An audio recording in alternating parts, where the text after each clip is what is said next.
As a scientist, I can tell you that Sundays are only 24 hours long. But with NFL Sunday Ticket and YouTube TV, you get every game every Sunday all in one place. That's upwards of 30 hours of NFL in one day. How can there be 30 hours in 24 hours, you ask? I have a theory. Magic. New users get NFL Sunday Ticket for 8 payments of $34.50 per month. Sign up at NFLSundayTicket.com. Local and national games on YouTube TV. NFL Sunday Ticket for out-of-market games excludes digital-only games and commercial use. Terms and embargoes apply. Availability varies. Does it ever feel like you're a marketing professional just speaking into the void? But with LinkedIn ads, you can know you're reaching the right decision makers, a network of 130 million of them, in fact. You can even target buyers by job title, industry, company, seniority, skills, and did I say job title? See how you can avoid the void and reach the right buyers with LinkedIn ads. Spend $250 on your first campaign and get a free $250 credit for the next one. Get started at linkedin.com/campaign. Terms and conditions apply. 77 scores again. This is the John Sterling Show. Now, here's John Sterling. And at this moment, we go to the 77 WABC Action Karting.com phone line, New York's premier waste and recycling provider. A really good friend of mine, a great writer, whether it's baseball, really anything else. Bill Madden is on the phone with us. Billy, how are you doing today? I'm doing just fine, John. How are you? Very good. Isn't it great what's happened in baseball this year? Cleveland and Detroit, the Yankees in Toronto, the Mets in Cincinnati, right down to the last day. Yeah, well, that's my column for Sunday. I think they just posted it a little while ago, and it's been, in my opinion, probably the greatest finish to any baseball season ever. I mean, here we are approaching the weekend, or we're now in the weekend, and there are still 6 teams that are playing meaningful September games in which they have to win or go home. And I don't think I've ever remembered anything happening like that before, at least that many teams that still have to play must-win games the next to last day of the season. Well, what I think is really amazing, I said so at the beginning, is the pennant race between Detroit and Cleveland. Billy, I can't remember a team having a worse 10, 11 days than Detroit, or Cleveland having a better 10 or 11 days. And Detroit's been there in first place all year long. And now, Hey, they may get knocked out of everything. They could, yeah. They went into first place on April 1st, and they stayed there for 5 months and until a couple of days ago. But as I wrote in my column, John, I wasn't really crazy about this Tigers team, even back in spring training. I went with a good friend of mine out to Lakeland to see them play. My friend is from Detroit, so he wanted to see his team. And after we got, I've been following them all spring. And I told him, I said, there's something about this team that doesn't impress me. And I think what it is they strike out way too much. Now, of course, John, as we all know, the Yankees also strike out way too much. But in the Tigers' case, unlike the Yankees, there's nobody in this Tiger lineup that really scares you. I mean, Ricky Green is probably their best player. Right. And he's leading the American League in strikeouts. Right. He's almost got 200 strikeouts. So, and that's what I didn't like about them. But they got away with it. And Skubal had a super season, but they don't have a whole lot in the rotation behind Skubal either. And so for all those reasons, but the thing was, nobody in that division, it's a terrible division, nobody in that division challenged them. And so they got away with it. And then, of course, Cleveland goes on this incredible hot streak. But if you look at the Cleveland lineup, they don't have anybody that scares you either. Other than Ramirez at third base, who's a great player. But that Cleveland lineup's terrible. Plus, they traded everybody away at the deadline. Isn't that amazing? They caught fire. It's amazing. That's another thing that's amazing. They got rid of people to build for next year, and all of a sudden, here they are in a pennant race. I mean, really in a pennant race. 2 games to go. and they're tied. Who has the tiebreaker, Bill? Toronto. Oh, in that division? Yeah. Detroit's got the tiebreaker, yeah. So they each have 2 games to play. Yep. The Yankees won today. Let's just talk about the Yanks for a moment. There is one thing they do. They hit the long ball, and they have led the major leagues in runs scored almost for the whole year. And, Judge has come back after the arm problem and playing well and hitting home runs all the time. And Stanton has had, you look at his time at bats, he's had one of the great years he's ever had.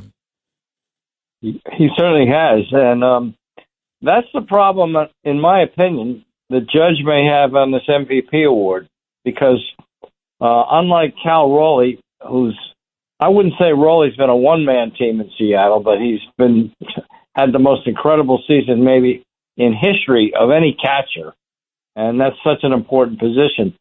But I was talking about this with a friend of mine the other day, and I said, as great a season as Judge is having, when you look at the term most valuable, there's a few guys on the Yankees team that you would say are as valuable to them as Judge has been, one of whom is Cody Bellinger. I mean, I don't know where let me put it this way. Where would the Yankees be without Judge for an extended period of time? Probably they would not make I would say they would not make the playoffs. Just as Seattle would not make the playoffs, definitely if they had Raleigh out for a long period of time. But in the meantime, Cody Bellinger has been there every day, making great plays in the outfield and starting rallies, winning games. He's just had a phenomenal season, even though his numbers aren't nearly as overwhelming as Judge's are. But no, they're great numbers, though. If I round them off, he's going to hit 30 homers and drive in 100 runs. I think right now he's at 29 and 97, and he plays great outfield and also plays first base well. And, Bill, I have wanted him for the last 2 years. I feel very proud of that. I wanted him. They didn't do anything about it for 1 year, and then they did last year. And he and Grisham is having this phenomenal year out of nowhere. Mm-hmm. And anyway, they can hit their way. They have a chance, I think. I don't know how they'd match up if the Dodgers starting pitching is great, if they're all healthy. It is great, but they have to be healthy. And the Phillies are very tough, especially on the Yankees, because they have 3 left-handers. Oh, who knows what's going to happen, but I think they have a chance. Well, I mean, don't forget, the Yankees starting pitching is not too shabby either.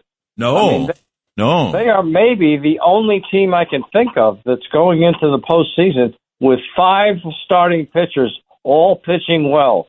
Where you start out with Fried and Rodon and Schlitter and Heel and even Warren. They're all pitching well. So, I mean, the Blue Jays, my God, they lost 2 of their starting pitchers in 1 week in Berrios and Bassett. That's what killed them. That's why they're tied with the Yankees for first place now, and they're stuck with Max. Max, help me out, John. Oh. Who are you talking about? Oh, Max Fried. No, on the Blue Jays. I just had a mental lapse there. Anyway, Max Scherzer? Max Scherzer. I wanted to say Max Schlichter. Anyway, Max Scherzer is having a horrible year. But one thing, it may be time for Scherzer and Verlander to stop pitching because they are getting hit. Well, Verlander's made a very nice comeback with the Giants at the end of the year. So I'm not sure about Verlander, but Scherzer is done. I mean, I have it in my column today. I think he's given up something like 20 runs in the month of September. All you're doing is I can't wait tomorrow to get my news. That's my favorite day of all time, Football Sunday, and to read your column. I also brought with me a book that I've read. This is, I think, the last book by Bill, Yankees, Typewriters, Scandals, and Cooperstown.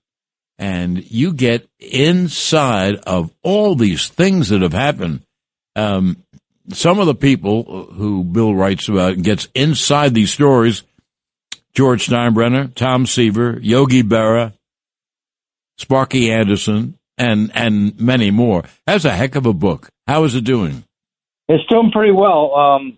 What it all came about, my agent, I've written about 9 books, I think, John, and my agent came to me 2 years ago and he said, "What's your next book?" And I said, "I think I'm booked out." And he says, "No, Bill, you should do your own book." I said, "What do you mean? Nobody wants to read about me." He says, "No, not about you, about the stories and all the involvement you've had in baseball." And so Triumph is kind of billing at the inside history of baseball over the last 50 years.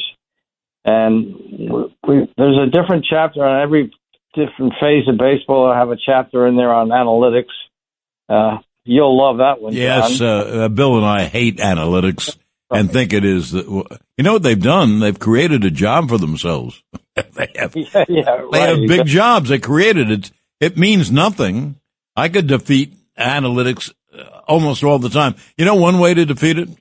When they talk about how this guy hits and that guy pitches and this, where is the pitch? Guys can't throw the ball where they want to all the time. Where is the pitch? So I don't believe in a lot of that analytics stuff. Dan Shaughnessy had a good line. He was talking about Tony Gwynn when you're hitting 388. And he said, yeah, but he probably had a lousy exit velo. Right.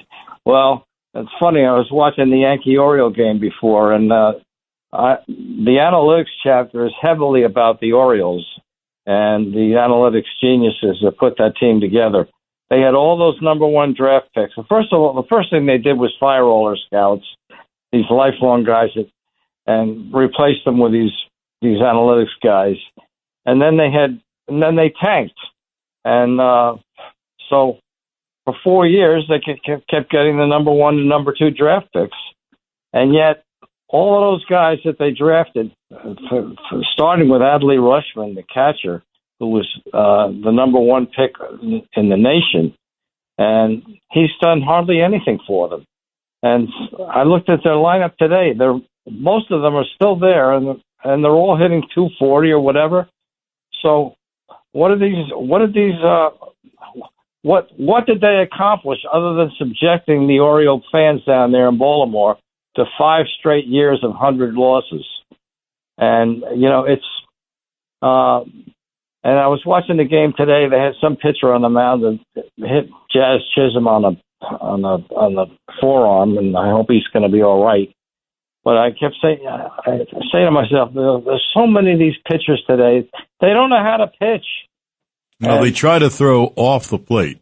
Right. I watch so many games, now that I'm not working, and right. I watch so many games and I see pitches pitch off the plate and they get behind and then they're in trouble instead of throwing strikes early and then expanding the zone. Now, that's a big thing. I see guys all the time who do not want to throw a strike.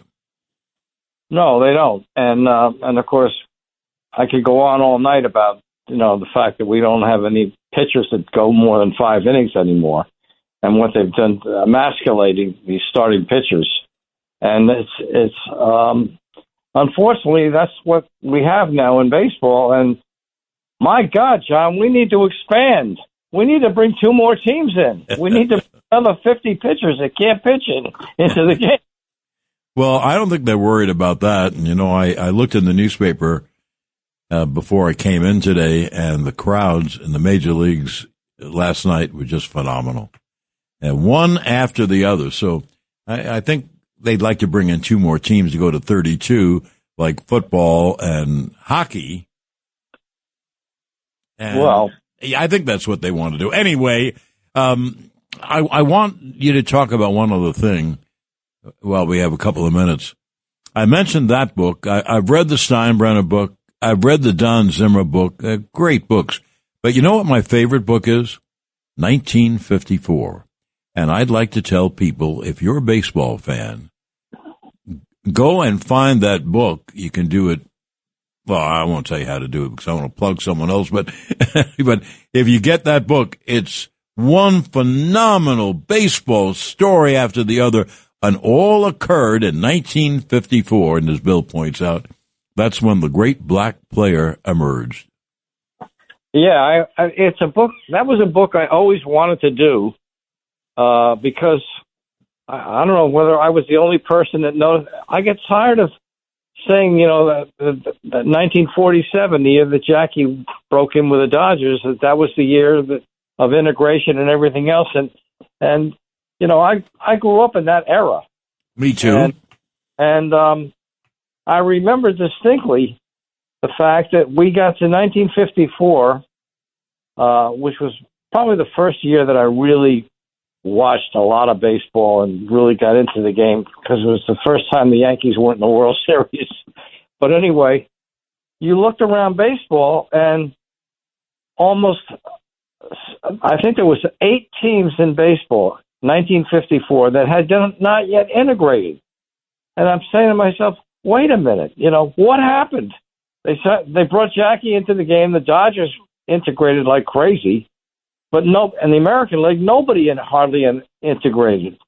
And in my opinion, that was a real stain on baseball. Not that 50 years they went before admitting black players, but after they did. Look what happened. Yeah. Look what happened. They all became all-stars. Like when the ABA went to the NBA, all the ABA players that they knocked all became all-stars. Right.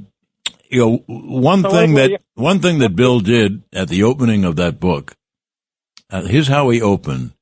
He opened with the mayor of Baltimore, Theodore McKeldin, meeting with the hotel operators in Baltimore. They'd just gotten the team from the St. Louis Browns, and McKeldin said, look, we're now a big league city. We've got to permit black people to go to the hotels. And as Bill pointed out beautifully, they said no. Yeah, I know. And it stayed that way a while. It was, just another thing was hard to believe. Well, of course, 1954 was the year of Brown versus Board of Education. I mean, the schools in the South were not integrated either. So it was, it took a long time for America to catch up with integration. Yeah, it sure did. I will just tell you this. If you're a baseball fan, now, you can get all the books. The book on Zimmer is great. The book on George is great. But 1954 was my favorite of all. And the stories in it are great, one after the other, as Willie Mays and Ernie Banks and Hank Aaron became big stars in baseball. Bill, this is only one visit to the show you'll make. Believe me, you'll be making more as we go through the playoffs and World Series. So I thank you for your time. My pleasure, John. Be well. Yeah, you too. And say hello to Lil for me, and I'll call you soon, okay? Okay, take care, pal. Thank you. Okay, we have a break, of course. And then we have a great, great guest on football. You read him all the time. I never saw a guy who writes more than my next guest. Anyway, he'll be up in a moment. We're going to take a break. And where are we going to take the break? 77 WABC. This Sunday is the Tunnel to Towers Foundation Walk Run, and our team is in need of your support. Right now, every dollar counts. The WABC hosts must all rally their loyal audience to participate. Go to WABCRadio.com/walk and help your favorite hosts right here at WABC and support the Tunnel to Towers Foundation. Go to WABCRadio.com/walk. Help WABC raise money for the amazing Tunnel to Towers Foundation Walk Run. Go to WABCRadio.com/walk.